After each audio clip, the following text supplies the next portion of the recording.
Years after the rapture struck the world, demonic human-eating creatures called the Burned Ones stalk the woods. At the same time, some survivors formed a cult that believes speech is a sin, removing their own vocal cords to ensure they never speak again. Azrael and Kenan managed to escape that cult and now survive alone in the forest. One day, Azrael hears a noise among the trees and grows nervous. She quickly puts out the fire Kenan had started. Still on the edge of a panic attack, Azrael finds comfort in Kenan's gentle embrace. Grateful, she gives him a bracelet she made from branches and plants. Just then, they hear the sound again. This time it's whistling. It's a sign that the cult members are coming. The couple decides to run with Kenan, suggesting they split up and head in different directions. Unfortunately, Azrael is soon found by a cult member who begins to chase her. As she tries to run back, another cultist captures her and punches her in the stomach to weaken her. Dragged through the woods, Azrael spots Kenan has been captured too. When they reach the road, Kenan tries to escape, but the cult members threaten him with a machete. Then, both he and Azrael are thrown into separate car trunks and taken away. Eventually, the road splits and Azrael is horrified to see each car heading in a different direction. She pounds on the trunk, trying to open it, but it won't budge. Moments later, the car stops, and the cultists drag her to a specific spot in the woods. More cult members are waiting there, including Josephine, one of their leaders. Azrael is tied to a chair as Josephine makes a cut on her leg to make her bleed, preparing her for sacrifice. The wind howls ominously, rattling the bottles hanging from the trees. Josephine and the other cultists back away, panting loudly as their silent version of a chant. Suddenly, a burned one emerges from the woods, letting out a roar before moving toward the chair. Azrael panics, pulling at her restraints until she manages to break one of the armrests. A cultist rushes back to stop her, but Azrael fights back, accidentally stabbing him in the neck with the broken wood. As he staggers away, the burned one leaps on him, devouring him. Azrael watches in horror, but quickly frees her other arm and escapes. Meanwhile, the cultists, distracted by their ritual, don't notice her absence until it's too late. The burned one carries off the dead man's body as it leaves. Later, Azrael stops by a river to wash her wound and gathers some herbs to wrap around it. As she works, a burned one sneaks up behind her. Luckily, she hears it just in time and runs to an abandoned cave to hide. She finds the darkest corner she can and stays silent as the creature peers inside. Not seeing her, it moves on. Azrael then follows tire tracks until she finds the cult's camp. She sneaks around carefully and finds a loose section of the fence that she can slip through. Moving silently, she keeps an eye on the guards, staying hidden. Behind a car, she spots Kenan's bracelet abandoned near some chains and fears the worst. Just then, Josephine and her men return. Azrael keeps a low profile, following Josephine to see what she's up to. She watches her check on a sick, elderly woman before heading into the chapel where the main leader, Miriam, is. Despite being heavily pregnant, Miriam participates in the ritual, listening to the wind as if it speaks God's will. After several minutes, she blows out the altar candles, and the cultists leave. Josephine stays behind, allowing Miriam to slap her for failing the ritual. But suddenly, they're interrupted by a noise outside. Miriam peers out the window but sees nothing. Azrael has hidden under the building just in time. Josephine heads outside to investigate, forcing Azrael to keep moving to avoid being caught. She thinks she's in the clear until Josephine suddenly appears and grabs her legs. Josephine starts choking her, but Azrael pushes her off and kicks her in the face. Azrael races through the camp, desperate to avoid being seen. Josephine rings a bell to alert the others, and soon everyone is hitting bottles and pans to spread the warning. Spotted by a few cultists, Azrael dashes toward the fence. She tears her hands on the barbed wire as she uncovers the hole and struggles through. Her foot gets caught and a man grabs it, trying to drag her back, but Azrael keeps fighting, kicks him off and finally pulls her leg free.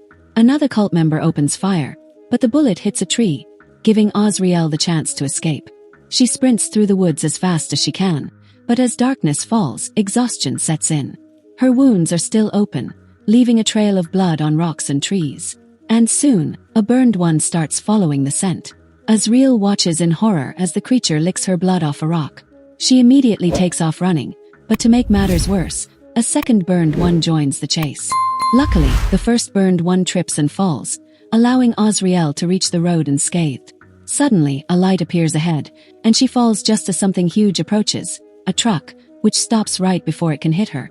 The driver jumps out and after the initial shock of seeing her, asks if she's a survivor, helping her to her feet. Azrael, dazed and confused, can't answer any of his questions. Instead, she climbs into the truck and pounds on it, urging him to drive. The man returns to the wheel and drives through the night. He hands her a cloth for her wound and explains that he lives at the end of the road where there's plenty of food. Azrael doesn't understand his language, so she shows him the cross-shaped scar on her neck to signal she can't speak. The driver, still not understanding, keeps trying to make conversation, but soon gives up and turns on the radio. Azrael is amazed by the music, but they don't get far. Suddenly, a bullet strikes the driver in the head. A cultist stands in the middle of the road and fires again, but his shots miss as the truck spins out of control. Azrael tries to grab the wheel, but the driver's body is in the way. The truck plows over the shooter before crashing into a wall. A few minutes later, Azrael wakes up, her head bleeding and her mind spinning. She stumbles out of the truck and falls to her knees in pain, only to see the cultist is still alive. Azrael leaps on him, fighting for the gun, striking him in the head twice. They wrestle and accidentally fired a shot, rolling together into the forest. They split up and the man tries to shoot her again, but he's out of bullets. Instead, he uses the gun to smash Azrael's legs. At that moment, she spots the fallen magazine and grabs it, bashing the cultist in the head a couple of times before kicking him off. Azrael crawls toward the gun and loads it, but the man grabs her from behind, trying to choke her. In the struggle, she manages to position the gun and fire, killing him at last. Afterward, Azrael wanders through the forest, clutching the gun. Near a tree, she's horrified to see a fire. As she approaches slowly, she discovers Kenan nailed to the tree. Just as she's about to reach him, she steps on a hidden trap and a rope snaps around her leg, leaving her dangling upside down. A cultist appears and snatches the gun, striking Kenan with it. At that moment, the wind begins to blow fiercely, distracting the cultist. Azrael tries to climb up the rope, but it only tears at her already injured hands. When she looks down again, the cultist has vanished. Suddenly, a burned one slams the man against a tree and begins devouring him. A second burned one joins in, helping its fellow beast. Desperate, Azrael struggles to climb the rope again, ignoring the searing pain in her hands. She reaches the top of the tree just in time to see a third burned one arrive, joining the others as they feast on the cultist.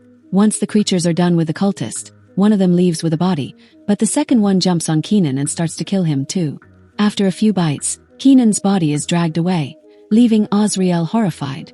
Meanwhile, the third beast begins climbing up the tree. Azrael stops to untangle the rope from her leg, but this gives the burned one time to catch up to her, pinning her against the branch with brutal force. Just as it's about to bite, Azrael loops the rope around its neck and pushes it off the tree. She falls too but survives the impact while the creature hangs lifeless. Later, Azrael returns to the cultist camp, clutching the gun. Hiding behind a tree, she whistles to mimic the cult's signal. Soon, Josephine leads a small group of followers into the forest to investigate, leaving the way open for Azrael to sneak into the camp using the same hole in the fence as before. She carefully makes her way into the chapel and finds Miriam, who flaunts her pregnant belly to appear helpless. When Azrael hesitates to shoot, Miriam lunges forward, disarming her and striking her on the head with a pan. As Azrael falls, she manages to scratch Miriam's belly. Afterward, Josephine and her group drag Azrael to a grave in the woods. They smear her blood on her face while listening to the wind before shoving her into the casket. They quickly close it and cover it with dirt. Azrael panics, pounding on the wood, but no one helps her. Just then, a lantern lights up at her feet, revealing a tunnel connected to the coffin. Clutching the lantern, Azrael crawls through the tunnel only to find a burned one waiting at the end. She immediately turns back and crawls as fast as she can toward the casket, the creature following and soon crawling on top of her. But instead of attacking, it sniffs her hand, recognizes the scent of Miriam's blood, and roars in approval before leaving. Relieved, Azrael tries the tunnel again and manages to escape. Moments later, Josephine rushes out of the chapel after hearing a noise, only to find the tent with the old woman ablaze. A cultist sounds the alarm as the others scramble to save the tent, but it's too late. The woman is already dead, and the fire spreads rapidly through the camp. Amidst the chaos, Azrael uses the distraction to sneak around and shoot the cult members one by one. Josephine watches in horror, attempting to flee, but Azrael shoots her in the stomach, leaving her to die slowly. As panic erupts, a gas canister ignites and explodes, shaking the camp. A distraught man sees his girlfriend dead and grabs a gun, determined to fight back. Shots are exchanged between him and Azrael. As the fire tears through the camp, confused by whistling from all directions. The man fires at a shadow only to realize he's killed a fellow cultist. Frozen in shock, he becomes easy prey as Azrael emerges from the shadows and decapitates him with a machete. Azrael enters the chapel again only to be ambushed by Miriam, who disarms her and begins chasing her around the room. Miriam shoves benches aside to grab Azrael, slamming her against the table and trying to decapitate her, but Azrael kicks her off. And when Miriam attacks again, Azrael dodges, forcing Miriam against the wall and biting her neck. As Miriam reels in pain, her water suddenly breaks. Just then a gunshot rings out. Josephine, moving slowly due to her injury, fires at the chapel's cross. She keeps shooting while approaching Azrael, but stops when she sees Miriam giving birth on the bed. Seizing the moment, Azrael tackles Josephine to the ground, smashing a bench in the process. Josephine grabs a piece of wood and hits Azrael, who retaliates by smashing her head on the bench. Josephine draws a small blade, but Azrael blocks the attack and drives Miriam's knife into Josephine's neck. At the same time, the baby's cries echo through the room. Josephine pulls the knife out and collapses, finally dead. Terrified, Miriam leaves the bed and uses Azrael's machete to end her own life. Suddenly, a fierce wind sweeps through the chapel, extinguishing every candle. A horde of burned ones emerges from the forest and charges into the chapel. Azrael, clutching the baby, looks at it in disbelief. It's shaped like a goat, a twisted antichrist. The burned ones roar in celebration, accepting their new leader. Azrael smiles as she realizes the immense power she now holds in her arms. Thanks for watching. Like and subscribe for more recaps. See you next time.